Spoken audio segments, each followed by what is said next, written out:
Good morning dear students and friends.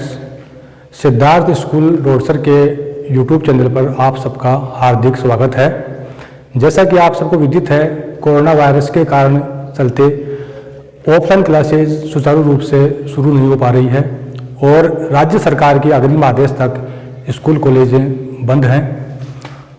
तो इस दौरान आपकी स्टडी में कोई योगदान नहीं आए, पढ़ाई आपकी बाधित नहीं हो, इसलिए सिद्धार्थ स्कूल रोडसर ने यूट्यूब चैनल के माध्यम से आपकी क्लासेज की व्यवस्था की है। ये क्लासेज तभी सार्थक हैं, इनका औचित्य तभी सिद्ध हो पाएगा जब आप लोग इन वीडियोज़ को रेगुलरली इनको देखें, इनको समझें और कोई दिक्कत आपको आती है तो कमेंट बॉक्स के अंदर कमेंट करके हमें बताएं। तो हम क्लास शुरू करते हैं आज की। मैं 10th क्लास का जो इंग्लिश के सब्जेक्ट है उसको पढ़ाऊंगा आपको। देखो, सबसे पहले क्लास शुरू करने से पहले मैं कुछ बातें आपसे करना चाहता हूं। इंग्लिश के बारे में अधिकांश स्टूडेंट्स की ये दिक्कत होती है कि सर हमारी इंग्लिश वीक है, इंग्लिश को इम्प्रूव कैसे करें हम। देखो, जहाँ तक मुझे पता है इंग्लिश के अंदर सिर्फ दो ही चीज़ें मायने रखती है, एक तो आपकी वोकैब और दूसरा है आपके टेंस। जिस विद्यार्थी की इन दोनों चीज़ों पर कमांड है उसकी इंग्लिश कभी वीक नहीं हो सकती।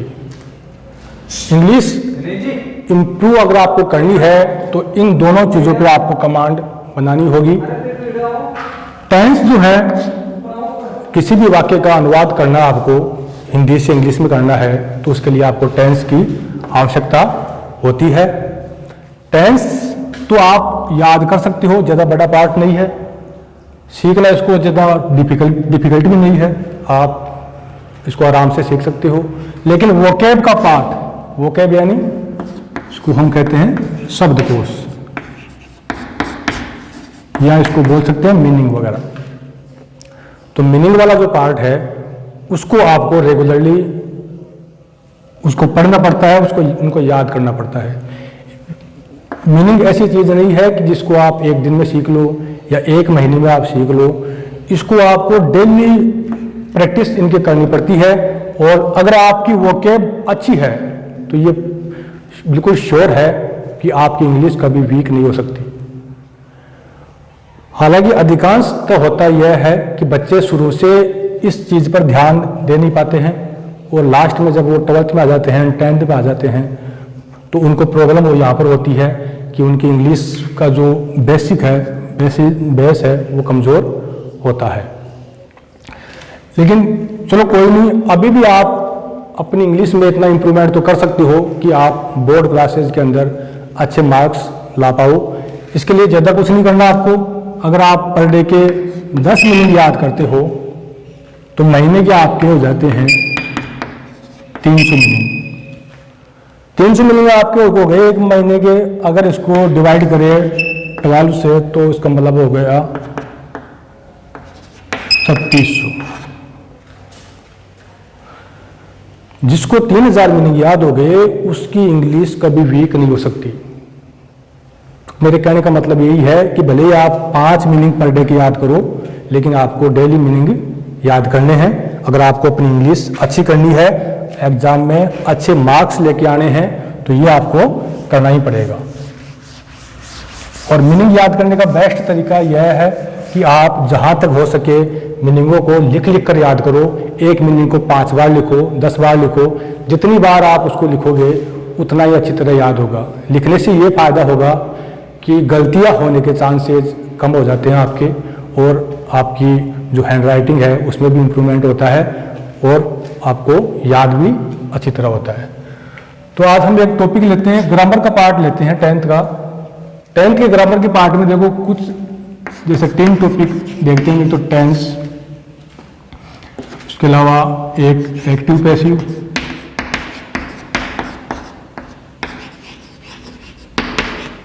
और एक नरेशन।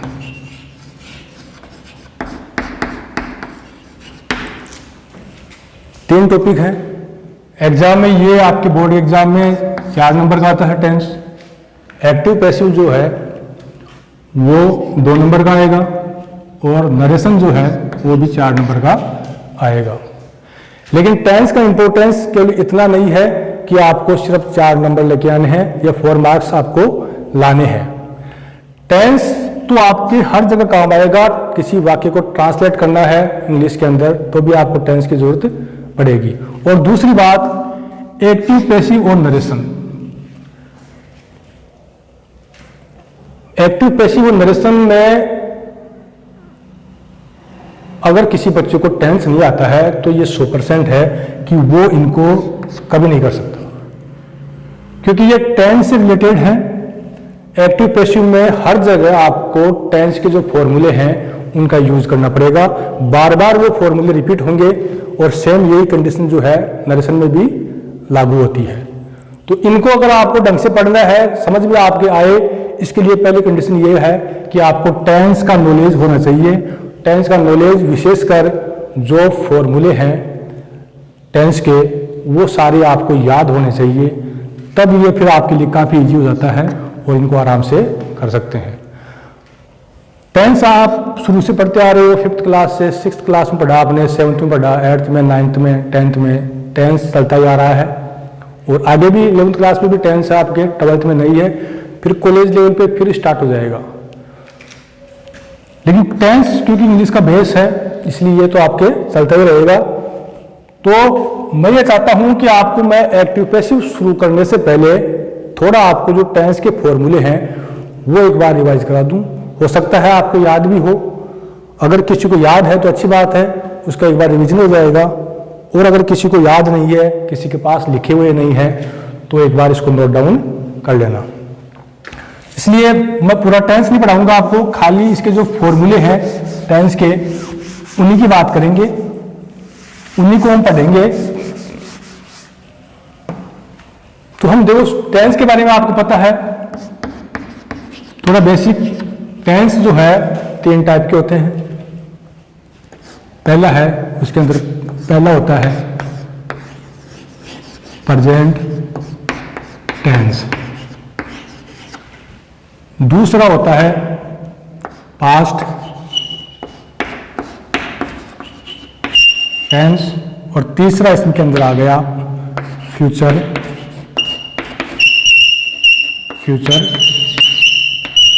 टेंस। प्रेजेंट टेंस को बोलते हैं वर्तमान काल,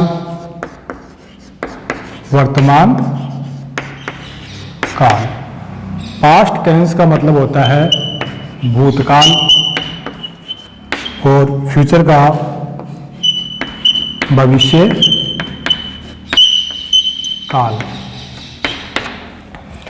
अब आपको ये भी पता है कि हर टेंस को आगे 4 पार्टों में डिवाइड किया गया है। हर टेंस के 4 पार्ट और हैं, 4 भाग हैं। एक तो उसका हो गया सिंपल, या इसको हम बोल सकते हैं इंडेफिनिट टेंस। दूसरा इसके अंदर आता है कॉन्टिन्यूअस, तीसरा इसके अंदर होता है परफेक्ट और चौथा इसका परफेक्ट कॉन्टिन्यूअस टेंस। हर टेंस के ये 4 पार्ट हैं। प्रेजेंट सिंपल हो गया, प्रेजेंट कंटिन्यूअस, प्रेजेंट परफेक्ट और प्रेजेंट परफेक्ट कंटिन्यूअस। इसी प्रकार से पास्ट सिंपल, इन सब के भी 4 पार्ट हो गए, पास्ट परफेक्ट कंटिन्यूअस। इसी प्रकार से फ्यूचर टेंस के भी 4 भाग हो गए। ये समझाने के लिए था आपको। हम इन्हीं 4 टेंसों के जो फॉर्मूले हैं उनको एक बार देखेंगे। हाँ, इसके अलावा एक और बात, हम प्रत्येक टेंस के अंदर 4 टाइप के सेंटेंस पढ़ेंगे। एक तो पढ़ेंगे अफर्मेटिव सेंटेंस, जिसको बोलते हैं सकारात्मक वाक्य। दूसरा होता है negative sentence. Negative sentence, negative मतलब नकारात्मक वाक्य। नकारात्मक वाक्य। तीसरा इसके अंदर आ गया इंट्रोगेटिव। Interrogative sentence. इंट्रोगेटिव का मतलब होता है प्रश्नवाचक वाक्य। प्रश्नवाचक वाक्य। और जो लास्ट वन है वो इंट्रोगेटिव नेगेटिव। इंट्रोगेटिव और नेगेटिव, यानी जो प्रश्नवाचक भी है और नकारात्मक भी है। प्रश्नवाचक, नकारात्मक वाक्य। तो ये 4 टाइप के सेंटेंस हम प्रत्येक टेंस के अंदर पढ़ेंगे, उनके फॉर्मूले देखेंगे बेसिकली। तो ये तो टेंस के बारे में एक सामान्य जानकारी थी कि टेंस के टाइप ऑफ टेंस क्या है, टाइप ऑफ सेंटेंस जो हैं वो। अब शुरुआत करते हैं प्रेजेंट सिंपल टेंस से। उसके फॉर्मूले क्या क्या होते हैं वो देखते हैं।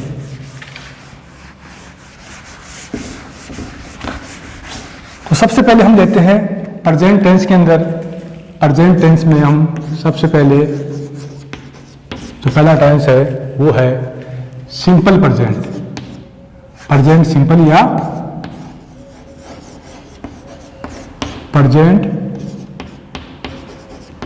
सिंपल या इंडेफिनिटिव, इसको आप बोल सकते हो। प्रेजेंट सिंपल में क्या आपको पहचान तो पता है। पहचान क्या होती है? हिंदी के वाक्यों के अंत में ता है, ती है, ते है आदि शब्द आते हैं। अगर किसी वाक्य में ये शब्द आते हैं इसका मतलब वो प्रेजेंट सिंपल का वाक्य है। अब इसमें हम सबसे पहले जो अफर्मेटिव वाक्य है, अफर्मेटिव सेंटेंस जो है यानी सकारात्मक वाक्य है, उसका फॉर्मूला क्या होगा टेंस का? तो उसका फॉर्मूला होता है, सबसे पहले उसमें आता है सब्जेक्ट। उसके बाद में मैन वर्ब की फर्स्ट फॉर्म उसमें यूज करते हैं। फर्स्ट फॉर्म में एस या ईएस लगाते हैं आवश्यकता के अनुसार। और उसके बाद में इसमें आता है लास्ट में ऑब्जेक्ट, और कुछ है तो अदर्स में आ जाएगा वो। तो ये फॉर्मूला हो गया प्रेजेंट सिंपल के अफर्मेटिव वाक्य का फॉर्मूला। सबसे पहले सब्जेक्ट आएगा, कर्ता आएगा, उसके बाद मैन वर्ब की मुख्य क्रिया की फर्स्ट फॉर्म का यूज करेंगे। मुख्य क्रिया अगर सब्जेक्ट आपका एक वचन है, ही सी इट या कोई एक वचन करता है, तो उसके लिए मुख्य क्रिया में एस या एस का प्रयोग करते हैं। और सब्जेक्ट अगर आपका बहुवचन है तो एस या एस का प्रयोग करते हैं। और उसके बाद में ऑब्जेक्ट, फिर अदर्स। अगर यही वाक्य नेगेटिव हो, इसी के नेगेटिव सेंटेंस के अंदर अगर आप बनाएंगे तो पहले इसमें आएगा सब्जेक्ट, उसके बाद में सहायक क्रिया इसके अंदर डू या डज का प्रयोग करते हैं। सब्जेक्ट, उसके बाद सहायक क्रिया डू या डज का प्रयोग करते हैं। और उसके बाद नंबर 3 पर, 1, 2 नंबर 3 पर हम नेगेटिव वाक्य के लिए नोट का प्रयोग करेंगे। और उसके बाद में मैन वर्ब की फर्स्ट फॉर्म और फिर ऑब्जेक्ट। तो ये सूत्र हो गया प्रेजेंट सिंपल के नेगेटिव सेंटेंस का। सब्जेक्ट, सहायक क्रिया डू या डज, उसके बाद नोट आएगा, उसके बाद मैन वर्ब की फर्स्ट फॉर्म और लास्ट में ऑब्जेक्ट। नंबर 3, अगर इंट्रोगेटिव सेंटेंस हो तो क्या करेंगे? अगर प्रश्नवाचक वाक्य है तो फॉर्मूला क्या होगा? उसमें कुछ नहीं करना, आपको जो सहायक क्रिया है वो सबसे पहले लिखी जाएगी, यानी वाक्य शुरू होगा डू या डज से। उसके बाद में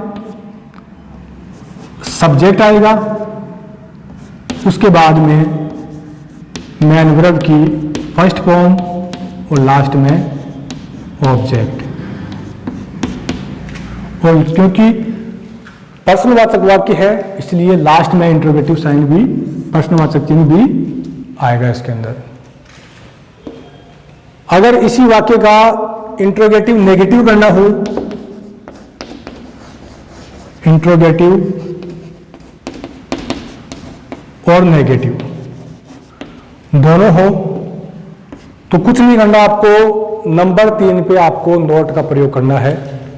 जैसे डू या डज हो गया प्लस सब्जेक्ट प्लस नोट आ गया, फिर वही आगे मैन वर्ब की फर्स्ट फॉर्म और ऑब्जेक्ट, लास्ट में क्वेश्चन मार्क। तो ये सिंपल प्रेजेंट टेंस के हमने फॉर्मूले देखे, क्योंकि आपके दोनों के अंदर एक्टिव पैसिव पढ़ो या नरेशन पढ़ो, आपके ये फॉर्मूले इसमें हर जगह काम आएंगे, इसलिए इनको याद करना जरूरी है। अगर आपके पास लिखे हुए नहीं हैं तो इसका स्क्रीनशॉट ले सकते हो आप, या इसको राइट डाउन भी कर सकते हो आप। और सबसे इम्पोर्टेंट, इनको याद करके आप एक्टिव पैसिव पढ़ोगे तो आपके लिए बहुत आसान रहेगा वो। तो ये तो बात हो गई प्रेजेंट सिंपल टेंस की। अब आगे देखते हैं अपना नेक्स्ट टेंस जो है वो है present continuous tense. Present continuous tense वही हम जिसमें 4 टाइप के वाक्य देखेंगे, पहले अफर्मेटिव, उसके बाद नेगेटिव, फिर इंट्रोगेटिव, उसके बाद इंट्रोगेटिव नेगेटिव। पहचान तो पता है आप लोगों को, पहचान होती है हिंदी के वाक्यों के अंत में रहा है, रही है, रहे हैं आदि शब्द आते हैं। अब इसका अफर्मेटिव वाक्य का फॉर्मूला क्या होगा वो देखते हैं। सबसे पहले वही सब्जेक्ट आएगा, उसके बाद में यहां पर सहायक क्रिया आपकी इज, आर, एम। ये क्या है? ये बी की फॉर्म है, या इनको हेल्पिंग वर्ब भी आप बोलते हो। उसके बाद में मैन वर्ब की फर्स्ट फॉर्म के अंदर आईएनजी लगाएंगे, उसके बाद में ऑब्जेक्ट और लास्ट में अदर्स कुछ हो तो वो भी आ जाएगा। तो ये एक सिंपल प्रेजेंट कंटिन्यूअस टेंस का जो अफर्मेटिव सेंटेंस है उसका फॉर्मूला हो गया। सब्जेक्ट आएगा पहले, फिर सहायक क्रिया के रूप में इज, आर, एम का प्रयोग होगा। अब ये भी आपको पता होगा कि इज का प्रयोग अगर सिंगुलर है, सब्जेक्ट आपका, कर्ता आपका एक वचन है तो इज का प्रयोग होगा, कर्ता बहुवचन है तो आर का प्रयोग करते हैं। और एम का प्रयोग हमेशा, अगर आपके वाक्य में एम सहायक क्रिया है, इसका मतलब उसके साथ पक्का ही क्या आएगा? आई आएगा। उसके बाद में मुख्य क्रिया की फर्स्ट फॉर्म के अंदर आईएनजी लगाएंगे और लास्ट में ऑब्जेक्ट आ जाएगा। तो ये फॉर्मूला हो गया अफर्मेटिव वाक्य का। अगर इसी वाक्य को नेगेटिव बनाना है तो क्या करेंगे? कुछ नहीं करना आपको, सब्जेक्ट आ गया पहले, वही इज, आर, एम सहायक क्रियाएं आ गई। नंबर 3 पे आपको नोट का प्रयोग करना है, 1, 2 और 3। तो यहां पर आप नोट का प्रयोग कर दोगे और उसके बाद में वही सेम फर्स्ट फॉर्म के अंदर आईएनजी प्लस ऑब्जेक्ट। तो ये आपका प्रेजेंट कंटिन्यूअस टेंस का नेगेटिव सेंटेंस हो गया। कुछ नहीं करना आपको, खाली नोट लगाना है। नोट कहाँ पर आएगा? नंबर 3 पर नोट का प्रयोग होगा। तो ये नेगेटिव सेंटेंस हो गया। फॉर्मूले उतने टफ नहीं है, एक दो सिंपल प्रेजेंट टेंस के फॉर्मूले आपको याद हो गए तो बाकी फॉर्मूले मोस्टली सेम ही है, बस उनमें कुछ चेंज होता है। तो बस उसके बाद इंट्रोगेटिव सेंटेंस अगर हम का फॉर्मूला हम लिखते हैं तो क्या करना है आपको? कुछ नहीं करना, खाली वही जो सहायक क्रिया है वो वाक्य के शुरू में आ जाएगी। तो यहाँ पर हम इज, आर, एम वो वाक्य के शुरू में आ जाएगी। उसके बाद वही सब्जेक्ट प्लस उसके बाद मैन वर्ब की फर्स्ट फॉर्म में आईएनजी लगाएंगे और लास्ट में वही ऑब्जेक्ट। चूंकि वाक्य प्रश्नवाचक है इसलिए क्वेश्चन मार्क का प्रयोग करेंगे हम। अब इसी वाक्य का अगर आपको इंट्रोगेटिव नेगेटिव बनाना है तो कुछ नहीं करना, नोट का प्रयोग करना है। नोट का यूज कहां पे हो जाएगा? नंबर 3 पे नोट का प्रयोग कर दोगे आप। Is, are, am plus subject plus not plus main verb की फर्स्ट फॉर्म में आईएनजी प्लस ये ऑब्जेक्ट और लास्ट में क्वेश्चन मार्क। काफी सिंपल है। तो ये फॉर्मूले हो गए प्रेजेंट कंटिन्यूअस टेंस के। अब अगला अपना टेंस है present perfect tense. Present perfect tense. Present perfect tense में वही हम 4 टाइप के जो सेंटेंस है उनके फॉर्मूले क्या होते हैं वो देखेंगे।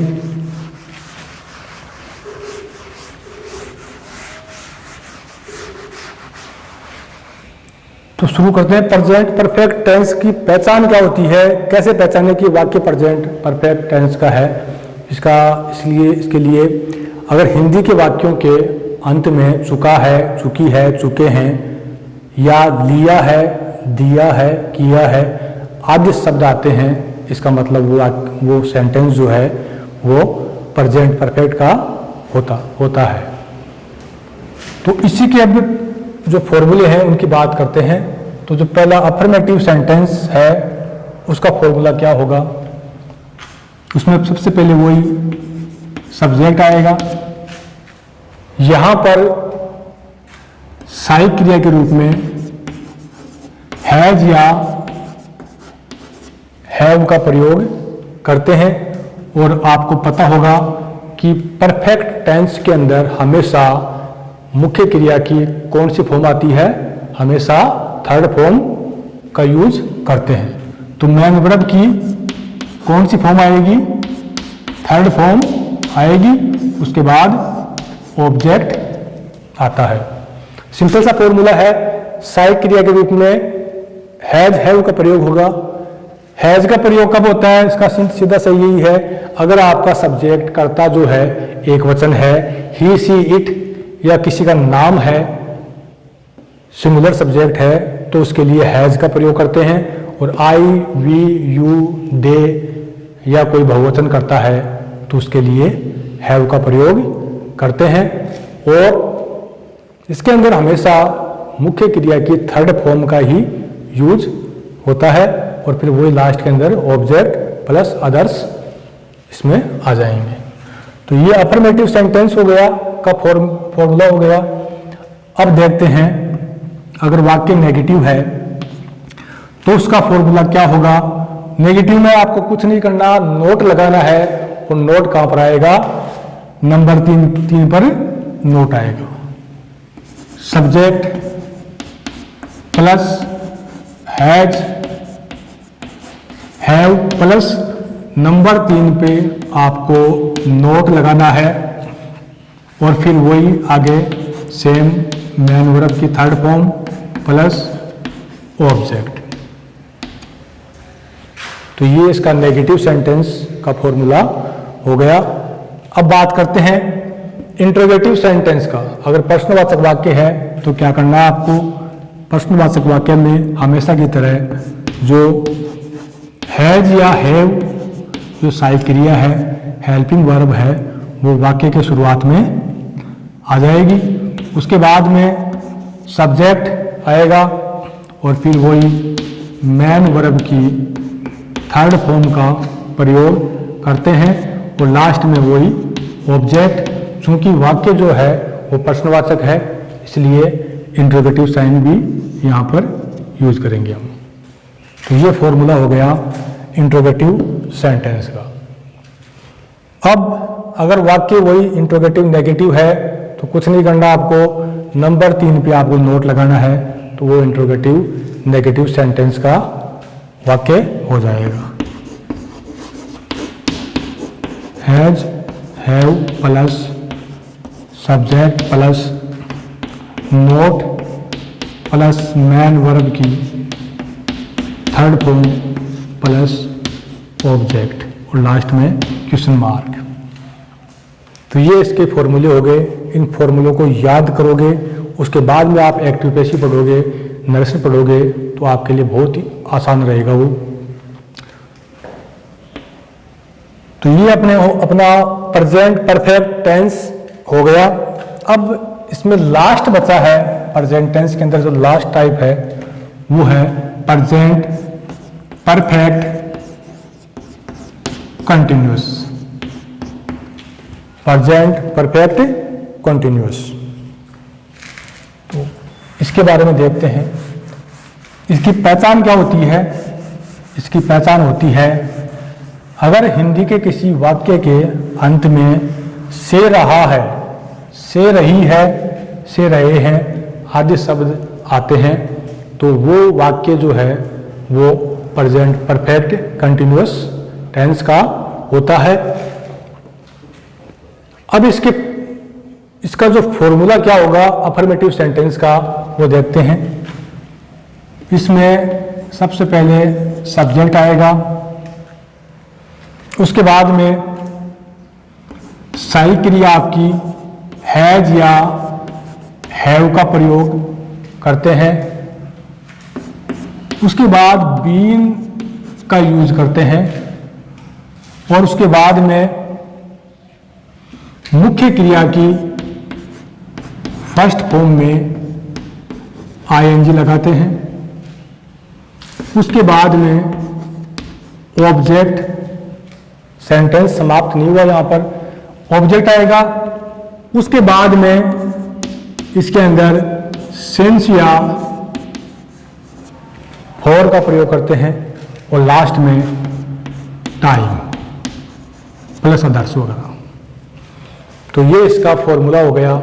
सबसे पहले सब्जेक्ट आता है, उसके बाद सहायक क्रिया हैज हैव बीन, उसके बाद मैन वर्ब की, क्योंकि कंटिन्यूस भी है, मैन वर्ब की फर्स्ट फॉर्म में आईएनजी लगाते हैं और बाद में ऑब्जेक्ट, ऑब्जेक्ट के बाद में यहाँ टाइम के लिए सिंस या फॉर का प्रयोग करते हैं। अब देखो ये आगे पढ़ने से पहले जो बाकी फॉर्मूले हैं वो देखने से पहले मैं थोड़ा सा एक आपको जो सिंस और फॉर है उसके बारे में बताना चाहूँगा। अधिकांश बच्चों को प्रॉब्लम ये आती है कि सर सिंस का प्रयोग कब करें या फॉर का प्रयोग कब करें, और अधिकांश गलतियाँ भी इसके अंदर होती है क्योंकि बच्चे इसमें बड़े कंफ्यूज होते हैं कि सिंस का प्रयोग कब करना है, फॉर का यूज कब करना है। तो देखो मैं आपको एक ऐसी ट्रिक बताऊंगा कि उसके बाद में ये जो प्रॉब्लम है या ये जो कंफ्यूजन है वो कभी नहीं आएगा आपके। तो मैं बता रहा हूं कि सिंस का प्रयोग और फॉर का प्रयोग कब होता है। सबसे पहले तो मैं बताऊंगा कि सिंस का यूज हम कब कब करते हैं।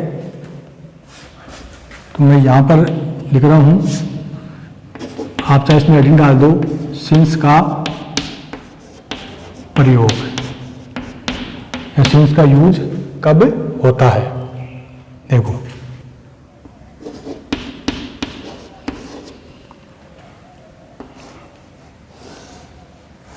एक डायग्राम मैं बनाऊंगा, उसके माध्यम से आपको समझाऊंगा कि सिंस का यूज कब कब करना है आपको। ये डायग्राम आपको याद हो गया तो मेरी गारंटी है कभी भी आपसे गलती नहीं होगी सिंस और फॉर के यूज के अंदर। डायग्राम में आप देखो, सबसे पहले मैं लिखता हूं उसके अंदर कैलेंडर। सिंपल सा है, आप सबके घरों में कैलेंडर होते हैं। कैलेंडर में अब मैं आपसे पूछूं कि कैलेंडर के अंदर क्या क्या आता है, यानी कैलेंडर को आप किस काम में लेते हो या कैलेंडर में क्या क्या चीजें आती है। तो सबसे पहले देखो, इसमें कैलेंडर में अगर बात करते हैं तो सबसे पहले कैलेंडर में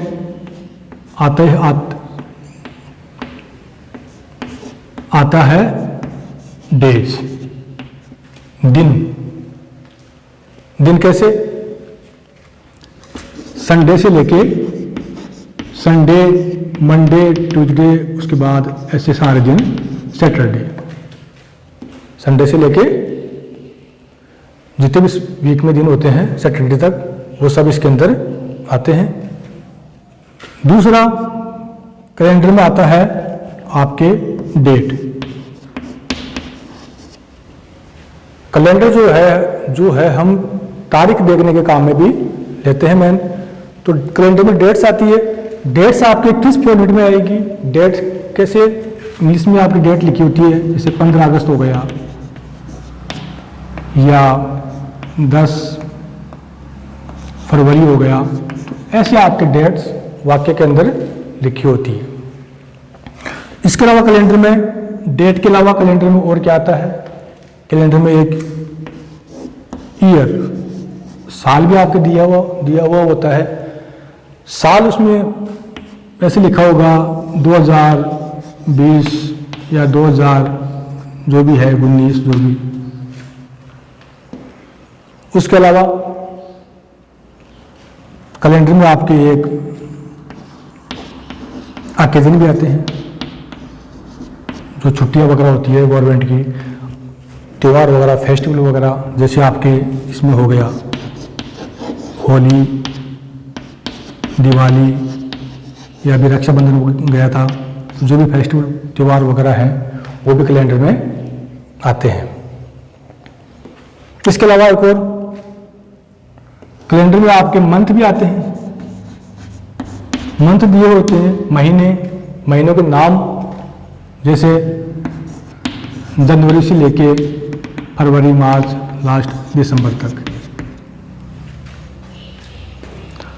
समझने वाली बात यह है कि अगर आपके किसी वाक्य के अंदर परफेक्ट कंटिन्यूस का वाक्य सेंटेंस है, उसके अंदर आपको किसी महीने का, यहां पर आप ये मत देखना कि वहां पर मंथ लिखा हुआ है तो आपको वहां पर सिंस लगाना है, नहीं।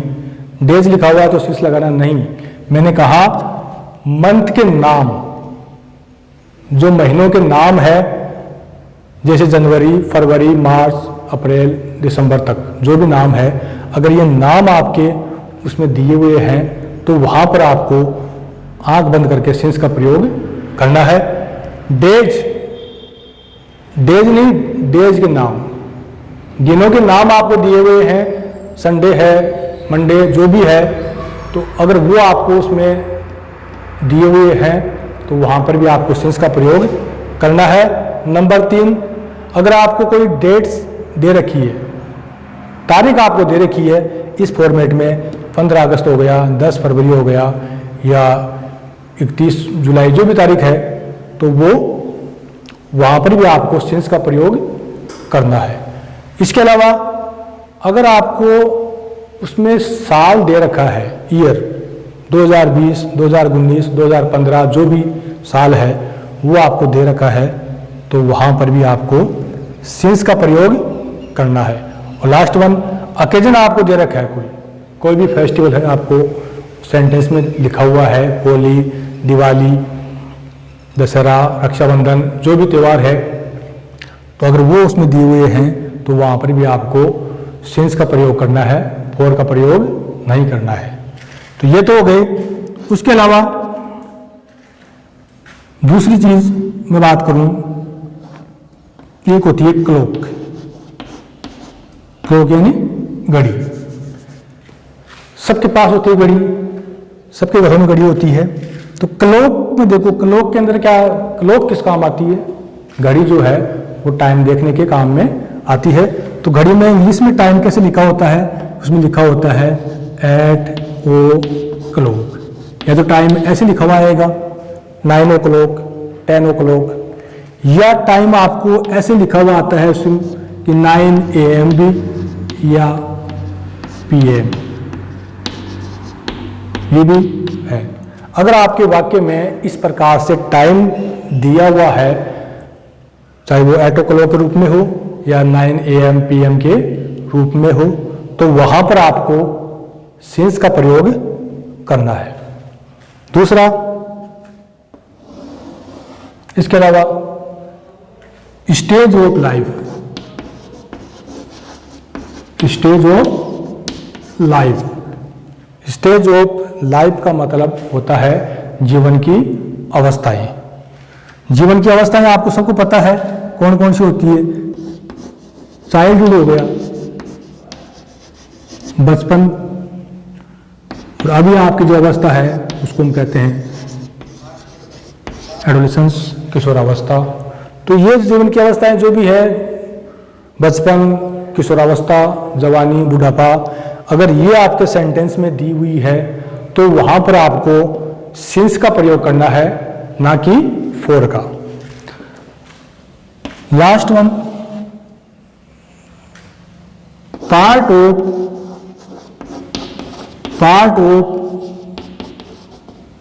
सॉरी ये थोड़ा नीचे हो गया, मैं इसको ऊपर लिख देता हूं यहां पर। Part of each day, part of each day. Part of each day का मतलब है कि जीवन के जो भाग होते हैं, दिन के जो पार्ट होते हैं, दिन के जो पार्ट होते हैं, जैसे मॉर्निंग दिन का पार्ट है, आफ्टरनून, नून, इवनिंग, लास्ट नाइट, अगर ये सब आपके वाक्य में दिए हुए हैं तो इसका मतलब यह है कि वो वहां पर सिंस का प्रयोग आप करोगे, ना कि फॉर का प्रयोग करना है। तो ये सारे जो हैं, अगर आपके वाक्य में ये सब दिया हुआ है तो वहां पर आंख बंद करके आपको सिंस का प्रयोग करना है। कहीं कंफ्यूज होने की जरूरत नहीं है, सिर्फ सिंस का प्रयोग कर देना, वहां पर कभी सेंटेंस गलत नहीं होगा आपका। और इसके अलावा बाकी जो भी है वहां पर आपको फॉर का यूज करना है। फॉर का भी मैं बता दूं आपको,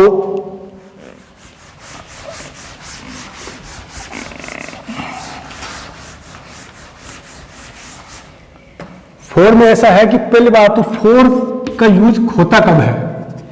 फॉर का यूज करते हैं हम ड्यूरेशन के लिए, जिसको हम हिंदी में बोलते हैं अवधि। अब ये अवधि क्या होती है? अवधि का मतलब होता है कि जिसको काउंट करना पड़े। मैं आपसे ऐसे कहूं कि वह स्कूल के अंदर 2015 से पढ़ रहा है। कब से पढ़ रहा है?